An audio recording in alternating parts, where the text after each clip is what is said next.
Close up. Fingers wrapped around cold steel. Knuckles white. Blood-stained. The machine gun barrel glows red in the dark mouth of the cave. Smoke curls upward like ghosts. Outside, voices shout in English, close, too close. Boots crunch on coral rock. The smell of sulfur and wet earth hangs thick in the air. Inside the cave, a single Japanese soldier sits motionless behind his Type 92 heavy machine gun. His name is Toshiaki Goja. His uniform is torn. Blood streaks his face. His breathing comes shallow and fast. But something is wrong. Something no American outside can see yet. Aerial shot drifting down. The cave entrance. A scar in the hillside. Around it, the shattered landscape of southern Okinawa. May 1945. The final month of the bloodiest battle in the Pacific War. Goja's hands don't move. They can't. Rope binds his wrists to the trigger mechanism. More rope circles his waist, lashing him to the gun's tripod mount. He has tied himself to his weapon. Tied himself to death. Tracking shot moving closer. His eyes stare forward. Unblinking. Waiting. Why would a man do this? Why would he choose to die this way? The answer lies buried in the weeks before. In orders whispered in darkness. In promises made to an emperor he would never meet. In fear so deep it became courage. But first, the Americans must discover what waits for them in that cave. And when they do, they will understand something terrible about this war. Something that will haunt them for the rest of their lives. What drove this soldier to such desperate conviction? The answer begins not here, but in the ashes of a falling empire. Slow pan across a map. The island of Okinawa. 60 miles long. Shaped like a dragon stretching toward mainland Japan. Only 340 miles from the home islands. The final stepping stone. Toshiaki Goja was born in Kyushu, southern Japan, in 1922. The son of a fisherman. Simple life. Quiet life. He knew the smell of salt water and the weight of nets. He knew his father's calloused hands and his mother's soft voice singing old songs. In 1943, the army came. Goja was 21. They gave him a rifle and told him he was a soldier now. They taught him to strip a machine gun blindfolded. They taught him that surrender was worse than death. They taught him that the emperor was God, and God's children do not retreat. Handheld POV. Walking through a training camp in mainland Japan. Barking voices. The crack of rifle fire. Young men, boys, really, learning to die with honor. By 1945, Japan was losing. Everyone knew it, though no one spoke it aloud. American forces had taken island after island. Iwo Jima. Saipan. The Philippines. Each battle brought the enemy closer to the sacred homeland. Okinawa would be different, the commanders promised. Okinawa would be where the tide turned. Where American blood would flow so thick that they would give up their invasion plans and negotiate peace. In March 1945, Goja's unit, the 24th Division, arrived on Okinawa. The island was beautiful. Green hills. Ancient stone walls. Terraced fields. But the Japanese army immediately began transforming it into a fortress of death. Close up on hands digging. Chiseling. Carving tunnels into limestone hills. The Japanese defenders had one advantage: Okinawa was honeycombed with natural caves. Hundreds of them. Thousands. Each could become a firing position. Each could become a tomb. Goja was assigned to a heavy machine gun team. The Type 92, they called it the woodpecker, because of its distinctive sound. 7.7 mm. 600 rounds per minute. Effective range, 800 meters. It could cut down an entire infantry platoon in seconds. His position was on a hillside near the Shuri line, the main defensive belt protecting the ancient Shuri castle. The position had been carefully chosen. It overlooked a narrow valley. Any Americans advancing through that valley would be exposed. Vulnerable. Over-the-shoulder shot. Goja looking out from his cave. Down into the valley below. Empty now. Green and quiet. Birds singing. But he knew what was coming. On April 1, 1945, more than 60,000 American troops landed on Okinawa's western beaches. The largest amphibious invasion in the Pacific War began. The machine gun nest was ready. But was the man behind it ready for what he would be asked to do? Thunder. Not from the sky. From the sea. Silhouette against dawn light. Warships on the horizon. Dozens of them. Their guns flash like distant lightning. Seconds later, the shells arrive. The earth splits open. Trees explode into splinters. The air fills with screaming metal. Goja crouches deep in his cave, hands pressed over his ears. The bombardment lasts for hours. When it finally stops, the silence feels wrong. Broken. Then voices. American voices. Distant at first. Then closer. Tracking shot moving through jungle. American infantry advancing. Young faces. Scared faces. Rifles held ready. They expect resistance. But none comes. For the first several days, the Japanese do not fight. This is part of General Ushijima's strategy. Let the Americans land. Let them advance inland. Draw them into the killing zone. Then spring the trap. Goja watches from his cave as American columns move past in the valley below. So many of them. Tanks. Trucks. Artillery. An endless river of men and machines. He could fire now. Kill dozens. But his orders are clear. Wait. Close up on Goja's face. Sweat. Tension.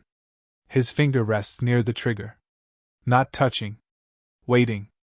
On April 9th, the Americans reach the Shuri line. The trap closes. Suddenly, the hills erupt. Japanese artillery opens fire from hidden positions. Machine guns chatter from cave mouths. Mortars drop from the sky. The Americans, caught in the open, fall by the dozen. Goja's machine gun comes alive. The Type 92's distinctive rattling fills the cave. Empty shell casings rain onto the stone floor. Through the gun's sights, he sees American soldiers diving for cover, running, falling. Handheld POV. The chaos of battle. Smoke. Screams. The continuous hammering of gunfire. The Americans retreat. They regroup. They call in air support. Navy planes scream overhead, dropping napalm and bombs onto the Japanese positions. The hillside burns. But the caves protect the defenders. They emerge from the smoke and fire, still fighting. For days, the pattern repeats. American attacks. Japanese counterfire. Bodies piling up in the valley. The smell of death becomes constant, overwhelming. Goja's ammunition runs low. His assistant gunner, a 19-year-old boy from Hokkaido, crawls back through the tunnel to get more. He doesn't return. A shell has collapsed part of the tunnel system. He's buried alive, or dead. Goja doesn't know which. Now Goja is alone. Just him and the machine gun. At night, he can hear the Americans calling to each other in the darkness. Setting up positions. Planning tomorrow's assault. He eats a handful of rice from his dwindling rations. Drinks from his near-empty canteen. He thinks of home. Of his mother. Of fishing boats and morning mist. But those thoughts are dangerous. They weaken resolve. He pushes them away. Over-the-shoulder shot. Goja staring into darkness. The machine gun silent now. Waiting. As the battle grinds on, something begins to change in the defenders' orders. Something darker than mere resistance. May 15, 1945. 3 weeks into the battle. The Shuri line is crumbling. A runner appears in Goja's cave. A corporal, no older than 17. His uniform is shredded. One arm hangs useless, wrapped in bloody bandages. He carries a written order from the company commander. Close up on the paper. Handwritten. Formal characters. The message is simple: hold position at all costs. No retreat. No surrender. Fight until death. Goja has heard such orders before. Every Japanese soldier has. But the runner adds something verbal. Something not written down. They're getting through our lines, the corporal whispers. His voice shakes. In other sectors, some positions have been overrun. Some men surrendered. The word hangs in the air like poison. Surrender. The ultimate shame. The runner leans closer. The commander says, he says we must ensure we can continue fighting even if wounded. Even if we cannot move. He says we must tie ourselves to our weapons. So we cannot run. So we cannot betray the Emperor. Aerial drift. The cave falls away. The hillside. The valley below, now cratered and burned. The wider battle. Thousands dying. An empire collapsing. Goja looks at his machine gun. Then at the rope he uses to secure ammunition boxes. Tracking shot. His hands moving slowly. Cutting lengths of rope. This is madness, part of his mind whispers. If you're wounded, if the position becomes untenable, you need to be able to move. To retreat. To survive. But another voice, louder, stronger, shaped by 2 years of military indoctrination, says, this is honor. This is duty. This is what separates a soldier from a coward. The runner watches. Then he nods and disappears back into the tunnel system. Goja is alone again. He doesn't tie himself yet. Not yet. The order was a suggestion, not a command.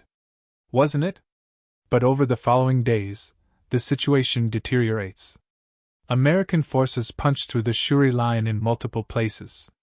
Some Japanese positions fall silent, overrun or destroyed. Radio contact with battalion headquarters is lost. On May 29th, Shuri Castle itself falls to American Marines. Close up on Goja's face. He can see the American flag rising over the castle ruins in the distance. A sight he never thought possible. The remaining Japanese forces are ordered to retreat southward, to the final defensive positions at the island's southern tip. But Goja's cave is classified as a delaying position. He is to stay. Continue fighting. Slow the American advance for as long as possible. Cover the retreat of other units. Handheld POV. Looking out from the cave. The valley below is now empty of Japanese forces. He is cut off. Alone. That night, Goja makes his decision. Slow tracking shot. His hands working. Tying rope around his waist. Securing it to the machine gun's tripod. Tying his wrists to the trigger mechanism. Not so tight he cannot fire. But tight enough that he cannot run. When it's done, he tests the bonds. They hold.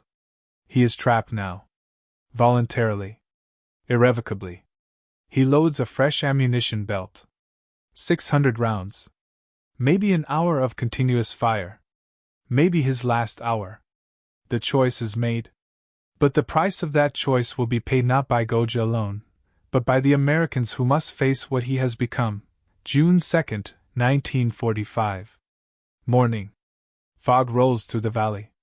Captain James Morrison leads a platoon of the 96th Infantry Division up the hillside. 42 men. Most of them replacements, new soldiers sent to fill the gaps left by casualties. Morrison is 26. A schoolteacher from Oregon before the war. He's been on Okinawa for 8 weeks. It feels like 8 years. He's lost count of how many men he's seen die. Close up on Morrison's boots. Stepping carefully. Coral rock is sharp, unstable. Easy to twist an ankle. Easy to make noise. The intelligence briefing that morning was brief. Suspected Japanese machine gun position in a cave system on Hill 64. Probably abandoned during the retreat. Probably. Clear it out and move on. But Morrison has learned not to trust, probably, on Okinawa. Handheld POV. Moving up the hillside. Trees shattered by artillery. Craters filled with rainwater. The smell of rot. The platoon spreads out. 20 meters between each man. Standard formation. They've done this dozens of times. Ahead, Morrison spots the cave entrance. A dark opening in the hillside, partially hidden by vegetation. No movement. No sound. He raises his hand. The platoon stops. They watch. They wait. Still nothing. Morrison signals to Corporal Davis, a flamethrower operator. Davis nods and moves forward, accompanied by 2 riflemen. Tracking shot following Davis. Each step careful. Weapon ready. The flamethrower's fuel tank's heavy on his back. They reach the cave entrance. Davis peers inside. Darkness. The cave seems to extend deep into the hill. This is the moment. Standard procedure: call out for surrender first. If no response, use the flamethrower or explosives to clear the cave. One of the riflemen shouts in broken Japanese, "Surrender! Come out!" Silence. They wait 10 seconds. 20. 30. Davis readies the flamethrower. His finger moves toward the ignition trigger. And then Goja opens fire. The machine gun's rattle shatters the silence. Muzzle flash lights up the cave mouth. Bullets tear through vegetation and flesh. One of the riflemen drops instantly, killed before he can scream. Davis staggers backward, hit in the leg, and tumbles down the slope. Close up on Morrison's face. Shock. Then training takes over. Cover! Take cover! The platoon scatters, diving behind rocks and trees. The machine gun continues firing, sweeping the hillside. Bullets whine through the air, thudding into tree trunks, sparking off stones. Handheld chaos. Men shouting. Running. Trying to find positions where they can return fire. But the cave provides perfect cover for the machine gun. They can barely see the target. Morrison belly crawls to a boulder. His radio man follows. "Get me artillery support!" Morrison shouts over the gunfire. But the radio man shakes his head. "Too close to our lines, sir. And the gun position is too deep in the cave. Artillery won't reach it." The machine gun falls silent. Reloading, Morrison thinks. Or waiting. He risks a glance around the boulder. The cave mouth. Still. Dark. How many defenders in there? 1? 5? 20? No way to know. The standoff has begun. But both sides are about to learn that this is no ordinary firefight. Hours pass. The sun climbs higher. The temperature rises. Morrison's platoon has the cave surrounded, but they cannot advance. Every attempt draws immediate, accurate fire. The Japanese gunner, whoever he is skilled and patient. 2 more Americans are hit trying to flank the position. One dies. The other screams until a medic reaches him and administers morphine. Close up on Morrison's hands. Dirty. Shaking slightly. Not from fear. From adrenaline wearing off, replaced by exhaustion. He tries everything. Smoke grenades. The machine gun fires through the smoke, using sound to track targets. Suppressive fire from multiple directions. The cave's stone walls absorb the bullets. Even a satchel charge thrown toward the entrance. It detonates short, showering the area with rocks but leaving the gun position intact. Aerial shot. The hillside. The cave. The scattered American positions surrounding it. A tactical stalemate. Night falls. Morrison knows he cannot leave a live enemy position behind his lines. But he also cannot afford more casualties trying to take it. He posts guards and lets the rest of the platoon sleep in shifts. But sleep is difficult. Every sound, whine through trees, a dislodged pebble, might be the enemy preparing an attack. Inside the cave, Goja also waits. He has water for perhaps one more day. No food left. The machine gun's barrel is warped from sustained fire. He has 200 rounds remaining. Close up on the ropes around his wrists. They've cut into his skin. Blood seeps into the hemp fibers. His hands are numb. He could untie himself. The Americans might not attack at night. He could slip away through one of the cave's back tunnels. Escape. Live. But the thought is brief. Dismissed. He made a choice. The ropes are a symbol of that choice. To remove them would be to admit the choice was wrong. Handheld POV. Goja's perspective. The cave entrance. Beyond it, darkness. Somewhere out there, his enemies wait. They will come again tomorrow. And he will kill more of them. Until his ammunition runs out. Until they kill him. This is the only ending possible now. Morning comes. June 3rd. The second day of the siege. Morrison receives orders by radio. Take the position by nightfall or call in engineers to seal the cave permanently. Bury whoever's inside alive. He chooses a third option. Tracking shot. Morrison assembles a team. His best men. They will rush the cave from 3 directions simultaneously. Maximum speed. Maximum violence. Overwhelm the defender before he can react. It's a desperate plan. Men will die. But men are dying anyway. At 0900 hours, the assault begins. What the Americans find inside that cave will change their understanding of this enemy forever. Explosion. A white phosphorus grenade detonates at the cave entrance, creating a smoke screen. Through the smoke, 3 Americans sprint forward. Morrison leads one team. Sergeant Kowalski leads another. Private Chin, a replacement who arrived just 3 days ago, leads the third. Handheld chaos. Running. The cave mouth rushing closer. Weapon fire from inside. Bullets snapping past. Chin goes down, hit in the shoulder. He rolls into cover, cursing. But Morrison and Kowalski reach the cave entrance. Morrison throws a fragmentation grenade deep into the cave. They press against the rock wall, waiting. The grenade detonates, a flash of light and a shockwave of pressure. They rush inside, weapons raised. The cave is deeper than expected. The entrance tunnel curves sharply, then opens into a larger chamber. And there, in the dim light filtering through smoke and dust, they see him. Close up. Goja. Still alive. Still sitting behind his machine gun. Blood on his face. Uniform torn. But alive. Morrison's rifle is already aimed. Finger on trigger. One squeeze and it's over. But something makes him hesitate. Something wrong about the scene. Don't move!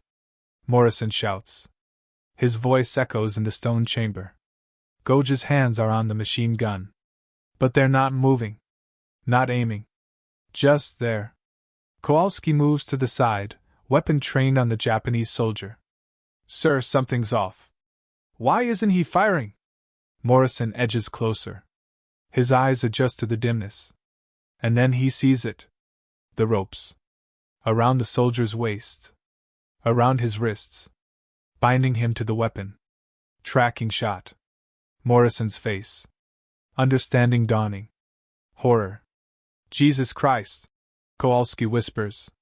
Goja's eyes meet Morrison's. There is no fear in them. No pleading. Just a kind of terrible calm. He says something in Japanese. Morrison doesn't understand the words. But he understands the tone. A question, maybe? Or a statement of fact. Morrison later learns what Goja said. I cannot surrender. I am bound to my duty. Close up on the ropes. Blood-soaked.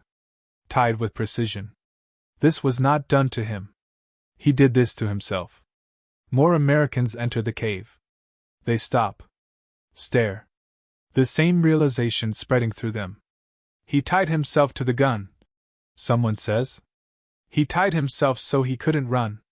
The cave falls silent except for the sound of breathing. American and Japanese. Enemy and enemy. But in this moment, something else too. Recognition of a shared horror. The recognition of what war demands from men.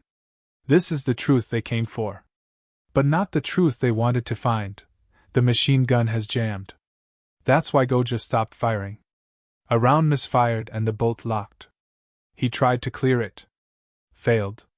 The weapon is useless now. Morrison realizes.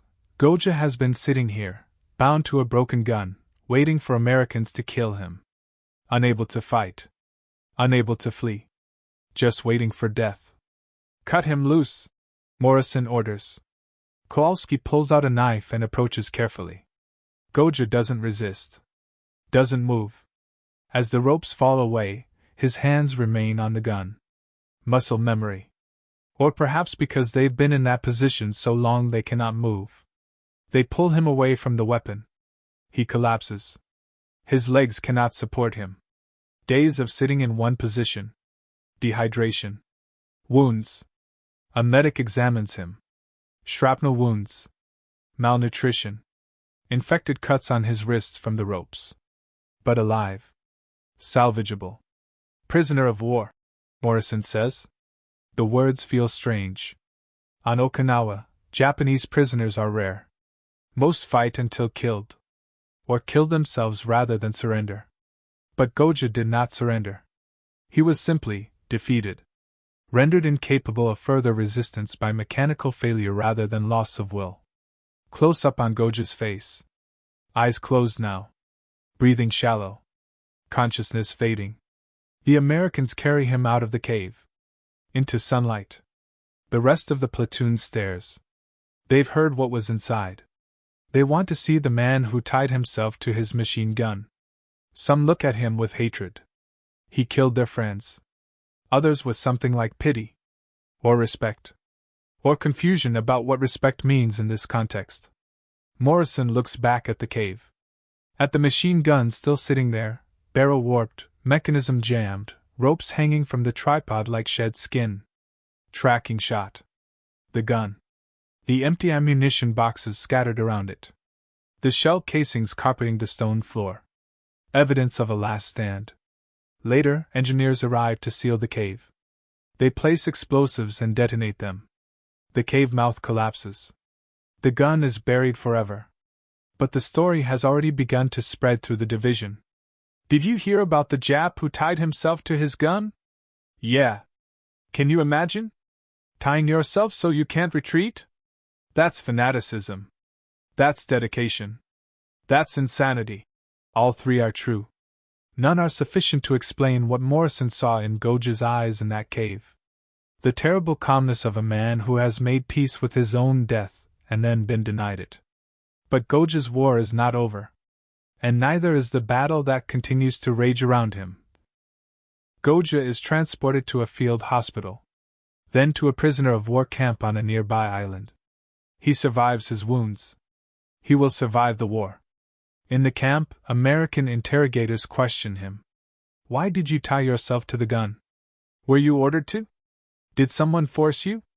Through a translator, Goja explains. No one forced him. It was his choice. To ensure he would not dishonor himself. To ensure he would fight to the absolute end. The interrogators write this down.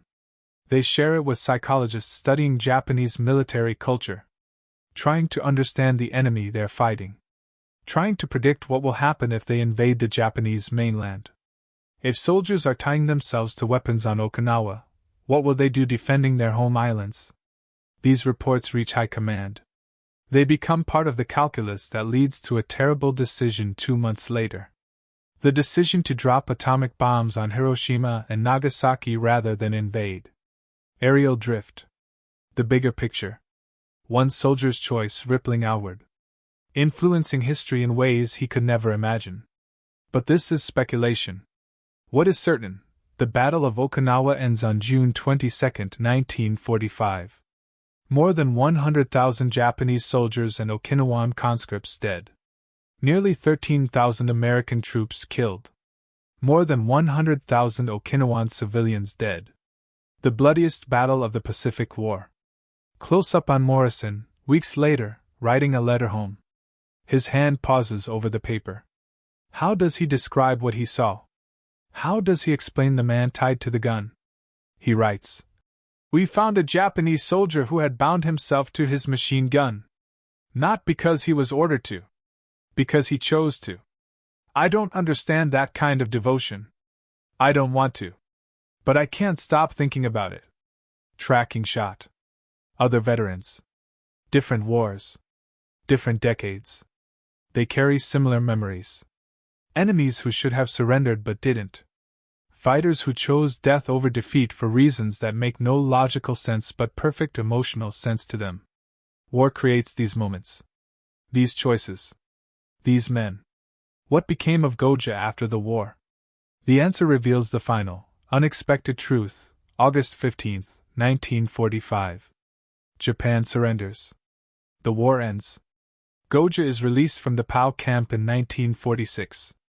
He returns to Japan. To Kyushu. To a country destroyed and occupied. Close up on his hands. The scars on his wrists. Permanent. Visible reminders. He does not speak of the war. Most veterans don't. Shame hangs over defeat. Shame hangs over survival when so many died. He works. Rebuilds. Marries. Has children. A normal life on the surface. But at night, sometimes, he dreams of the cave. Of the machine gun. Of the ropes. In the dreams, he is still tied. Still waiting. Still preparing to die. Handheld POV. Walking through 1950s Japan. Reconstruction. New buildings. American occupation forces. A nation transformed. Goja tells no one about what he did. About the choice he made. It is his burden alone.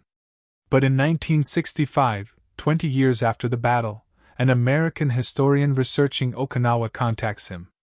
The historian has read Morrison's report. He wants to interview Goja. To understand. Goja refuses at first. Then agrees. One conversation. Just one. Tracking shot. Two men sitting across from each other. Translator between them. Goja, now in his 40s. The historian, recording the conversation. Why did you tie yourself to the gun? The historian asks. The same question the interrogators asked 20 years earlier. Goja's answer is different now. Age has given him perspective. I was afraid, he says. Not of dying. Of running. Of proving myself a coward. In that moment, fear of shame was stronger than fear of death. So I removed the choice. I made running impossible. And then I had no fear at all. Close up on the historian's face. Trying to understand. Trying to imagine that level of commitment to an ideal. To duty. To honor. Do you regret it? The historian asks. Long silence. Goja looks at his hands. At the scars. I regret the war, he finally says. I regret killing. I regret what I was taught to believe about surrender and honor. But the choice I made in that cave, no. I don't regret it. It was the only choice I could live with.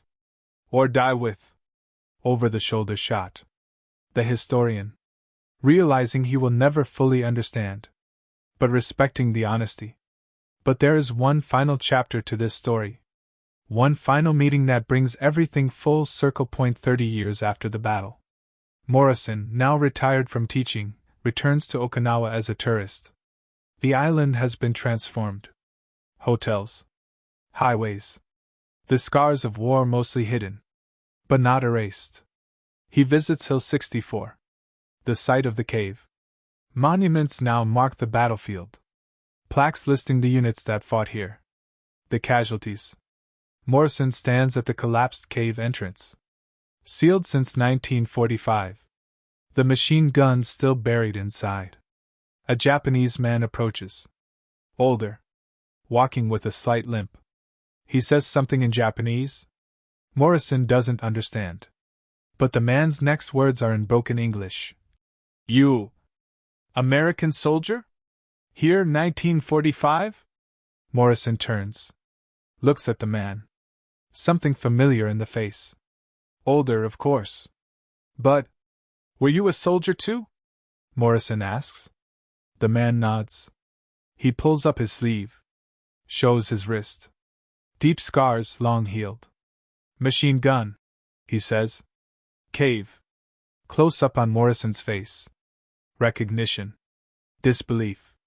You survived? Goja nods. You capture me. Cut rope. They stand in silence.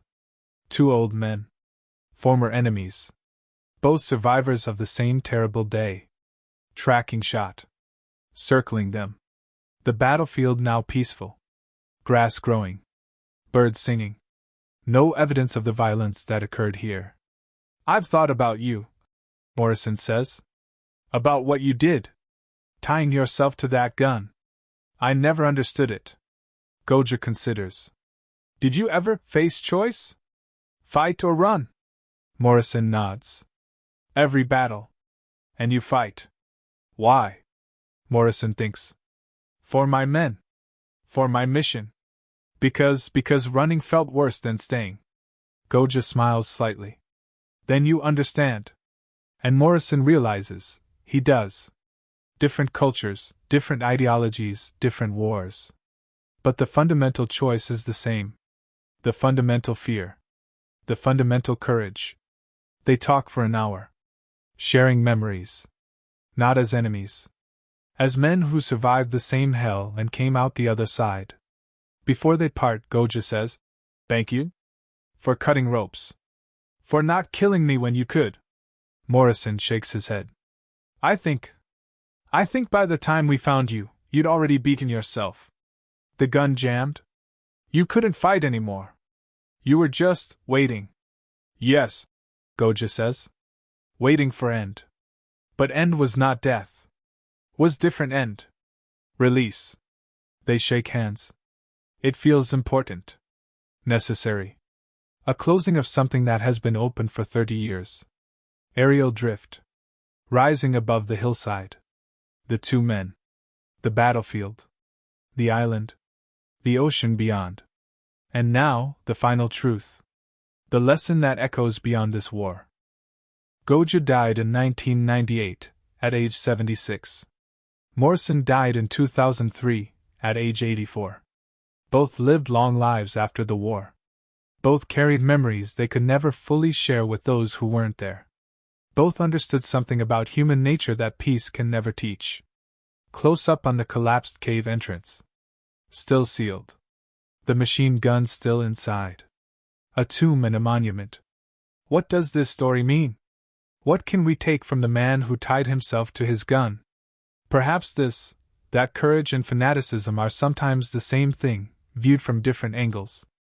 That the line between honor and madness is drawn by context and outcome, not intention.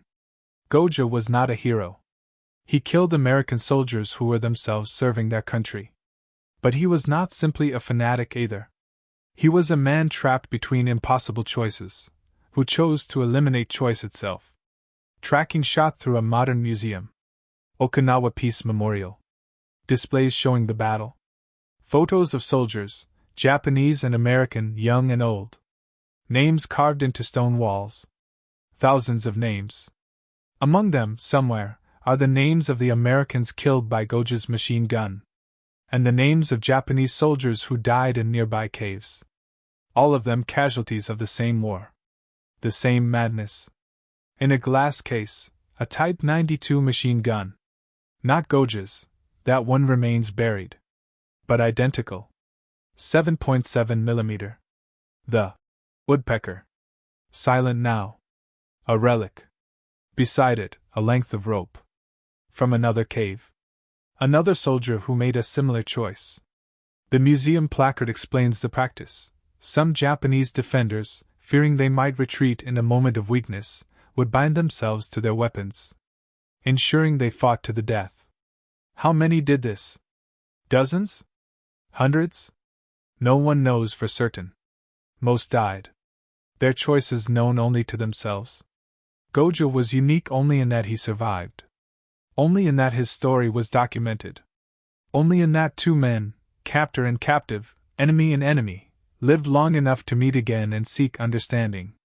Over the shoulder shot. A young visitor reads the placard. Shakes her head. Why would anyone do that? She asks her companion. The companion has no answer. No one does. Not really. Close up on a final photo in the display. Morrison and Goja, 1975, standing together at Hill 64. Two old men. Smiling slightly. Not friends, perhaps. But something beyond enemies. The caption reads, "Former adversaries, united by shared history." Slow pan up. Through the museum roof. Into the sky. Okinawa below. Beautiful. Peaceful. The scars invisible from this height. But they're there. They're always there. In collapsed caves. In museums. In the memories of the dwindling number of survivors. in the stories passed down. And in the question that has no perfect answer, what would you do, faced with impossible choices, in a war you didn't start but must fight? Goja answered by tying himself to his gun. Morrison answered by cutting him free. Both answers required courage. Both are part of the same story. This is the story of the man who chose to eliminate choice, who bound himself to duty so completely that only enemy mercy could release him, who survived the war but never fully escaped it. His name was Toshiaki Goja. And somewhere beneath a hillside in Okinawa, his machine gun remains. Silent witness to a choice made in darkness. A testament to the terrible things war demands of men. And the even more terrible things men demand of themselves. The cave is sealed. But the memory remains. And the question it raises will echo as long as humans make war. How far would you go to avoid betraying who you believe you must be?